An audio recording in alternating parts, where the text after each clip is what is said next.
अगर आप कोई गाड़ी परचेज करते हैं, आप कोई गाड़ी इंस्टॉलमेंट पे लेते हैं, बैंक से लीज पे लेते हैं, या फिर आप कोई मोटरसाइकिल, कोई बाइक वगैरह परचेज करते हैं, तो उसको आप अपने इनकम टैक्स के रिटर्न के अंदर कैसे शो करेंगे? इंस्टॉलमेंट को क्या हम फुल अमाउंट पे शो करेंगे, या फिर हम आपने जितनी इंस्टॉलमेंट पे किए हैं वो वाली अमाउंट पे शो करेंगे? आज के इन छोटे से टॉपिक के अंदर मैं आपको इन तमाम चीज़ों के बारे में बताऊंगा। बिस्मिल्लाहिर्रहमानिर्रहीम, अस्सलाम वालेकुम। मैं हूं आसिफ नदीम और आप देख रहे हैं मेरा यूट्यूब चैनल और फेसबुक पेज। यानी जैसा कि मैंने आपको अभी स्टार्टिंग में ही थोड़ा सा ब्रीफिंग दे दी है कि जो आज का जो हमारा टॉपिक है वो किस हवाले से है। आज के टॉपिक के अंदर हम सिर्फ यही सीखेंगे कि हम अपने एसेट्स को, जो कि व्हीकल की सूरत में है, उसको किस तरह से अपने टैक्स रिटर्न के अंदर शो करेंगे। इससे पहले मैंने आपको प्रॉपर्टीज के हवाले से बताया था। अगर प्रॉपर्टीज के हवाले से आपका किसी किस्म का कोई क्वेश्चन है तो आप उसके लिए कमेंट करके आप पूछ सकते हैं।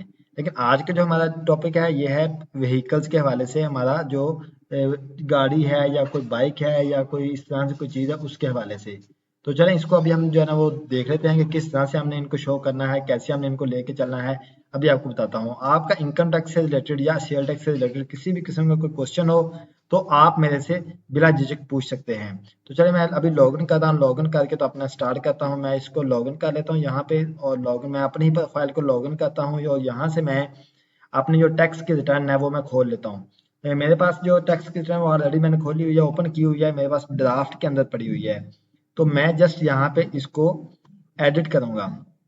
एडिट करने के बाद मैं अब चला जाऊंगा नीचे वेल्थ स्टेटमेंट के, क्योंकि आपकी जो एसेट्स हैं, जितने भी आपके एसेट्स हैं वो आपके वेल्थ स्टेटमेंट के अंदर डिक्लेयर किए जाते हैं। और वो डिक्लेयर किए जाते हैं वेल्थ स्टेटमेंट में एसेट्स एंड लाइबिलिटीज के अंदर, पर्सनल एसेट्स एंड लाइबिलिटीज के अंदर। तो यहाँ पे अगर आप मैं देखें एसेट्स एंड लाइबिलिटीज के अंदर आ गया, यहाँ पे देखें तो मेरे पास ये पहले डिफरेंट किस्म के कोई एसेट्स हैं, जिसमें मेरे पास जो है वो मेरे प्रॉपर्टीज की डिटेल है, मेरे पास बैंक अकाउंट है, और इसके अलावा मेरे पास वैसे व्हीकल ऑलरेडी भी हैं, तमाम चीज़ें हैं। अब यहाँ पे मैं आपको बताऊंगा कि आपने अपना, अगर आप गाड़ी कोई परचेज करते हैं, तो अगर आप फुल पेमेंट पे परचेज करते हैं तो वो मैं पहले आपको बताऊंगा कि आप किस तरह से परचेज करेंगे। फॉर एग्जाम्पल मैं यहाँ पे मैं एक गाड़ी परचेज करता हूँ, तो मैंने उसको अपने टैक्स के रिटर्न के अंदर शो करना है। तो मैं ये देखिए मोटर व्हीकल नॉन बिजनेस है, मैं यहाँ पे इसके सामने ये प्लस का बटन है, यहाँ पे क्लिक करूंगा और यहाँ पे मैं गाड़ी का नंबर लिख दूंगा। जैसे फॉर एग्जाम्पल मेरी गाड़ी का जो नंबर है,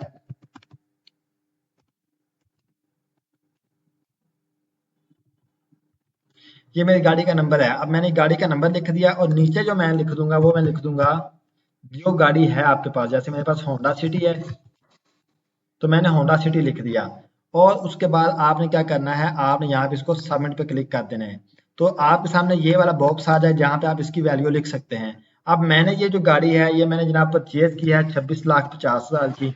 तो मैंने यहाँ पे 26,50,000 का अमाउंट जो वो मेंशन कर दी। अब दूसरी साइड पे मेरे पास ये जो अमाउंट है वो यहाँ पे इधर नेगेटिव में या इधर यहाँ पे प्लस में आ जाएगी। तो इसका जो है जो एविडेंस है वो मैंने बाद में बताना है कि जी मेरे पास ये पैसे कहाँ से है परचेज करने के लिए, उसका भी हम बाद में देख लेते हैं। पहले मैं आपको सिर्फ ये बता दूं कि आपने अपने एसेट्स को शो कैसे करना है। अब देखें ये वाली जो गाड़ी मैंने इंटर कर दी है अपने रिटर्न वेल्थ के अंदर, ये वो गाड़ी है जो कि मैंने नेट पेमेंट पे ली है, यानी कि कैश पे ली है। अब अगर एक ऐसी गाड़ी है जो कि मैंने इंस्टॉलमेंट पे ली है, तो उसको मैंने कैसे ऐड करना है, उसके लिए देखिए मैं अभी फिलहाल इस गाड़ी को निकाल देता हूँ और इसको मैं कैलकुलेट कर देता हूँ। मैं दोबारा जाता हूँ उसी टैब के ऊपर, यहाँ पे आके मैं सेम, मैं फॉर एग्जाम्पल यही जो गाड़ी है, ये गाड़ी मैं कहता हूँ कि जी मैंने ली है ये इंस्टॉलमेंट पे।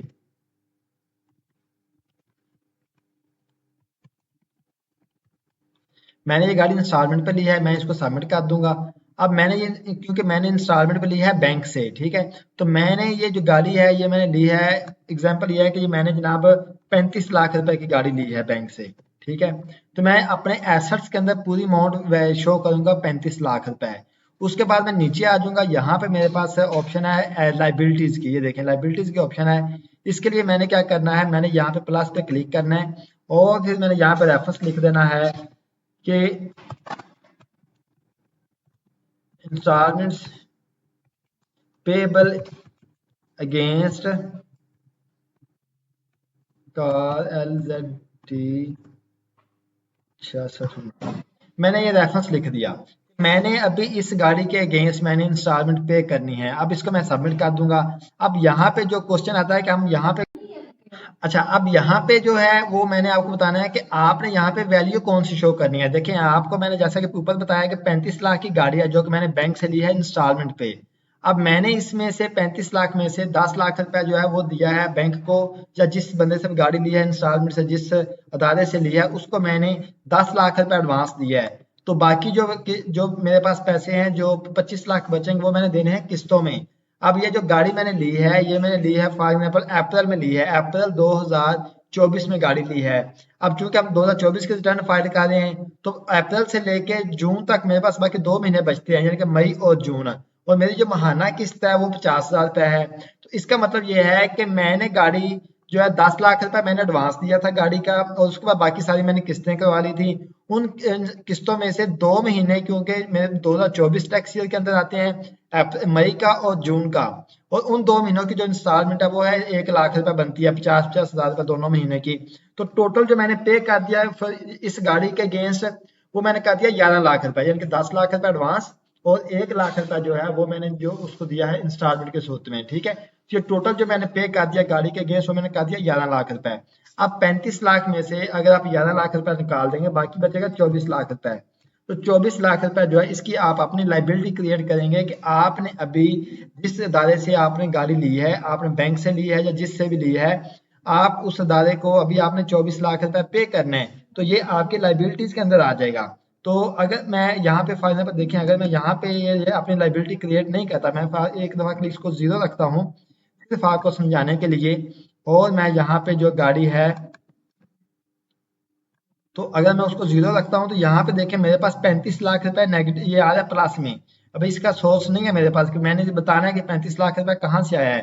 तो अगर जब मैं यहाँ पे जाके मैं कहूंगा कि भाई मैंने सिर्फ 11 लाख रुपए पे किए हैं, तो बाकी जो 24 लाख रुपए वो भी मैंने पे करने हैं। ठीक है, तो मैं इसको जब इस इक्वल पे क्लिक करूंगा या कैलकुलेट करूंगा, तो अब देखें यहाँ पे सिर्फ मुझे 11 लाख रुपए का एविडेंस देना है कि ये 11 लाख रुपए कहाँ से आया। अब इसकी या तो मैं इनकम शो करूंगा कि जी मेरे पास कोई इसकी इनकम आई है 11 लाख रुपए की। अगर इनकम नहीं आई तो फिर दूसरी साइड पे मुझे बताना होगा कि पैसे कहाँ से आए। अब फॉर एग्जाम्पल मैं कहता हूँ कि ये पैसे जो है वो मुझे वालदैन से मिले, जो है ना उन्होंने एज गिफ्ट मेरे वालदैन ने गिफ्ट दिए हैं, तो मैं यहाँ पे गिफ्ट में ये पैसे डाल दूंगा। ठीक है, अगर मैं कहता हूँ कि जी मैंने कोई अपनी विरासती कोई जो है ना मुझे पैसे मिले हैं, विरासत में कोई मुझे पैसे मिले हैं, ठीक है, तो मैं यहाँ पे विरासत के अंदर डाल दूंगा। और अगर इसके अलावा मैं ये कहता हूँ कि जी ये जो पैसे हैं ये मुझे जो है मैंने अपने जो है ना वो अपने किसी फैमिली मेंबर से लिए हैं जो कि मैंने नॉन रिटर्नेबल हैं। ठीक, जैसा कि मैं कहता हूँ कि मैंने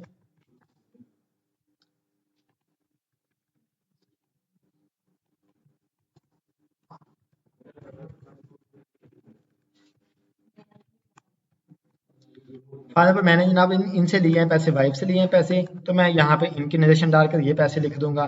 तो इस तरह से करके यानी कि आपने अगला दूसरा सोर्स देना है। तो जब मैं यहाँ पे ये अमाउंट लिख दूंगा तो देखिए ये मेरे पास अनरिकंसाइल अमाउंट में जीरो अमाउंट आ जाएगी। तो इस तरह से करके आप अपने जो आपकी वेल्थ के अंदर आपके पास एसेट्स हैं जो इंक्रीज हो रहे हैं, अगर आपने कोई गाड़ी ली है, कोई बाइक ली है, या फिर आपने कोई इंस्टॉलमेंट पे लिया है, या फिर कैश पे लिया है, जिस भी नेचर में आपने कोई गाड़ी ली है या व्हीकल परचेज की है, तो उसको आप इस तरह से करके अपने टैक्स रिटर्न के अंदर शो कर सकते हैं।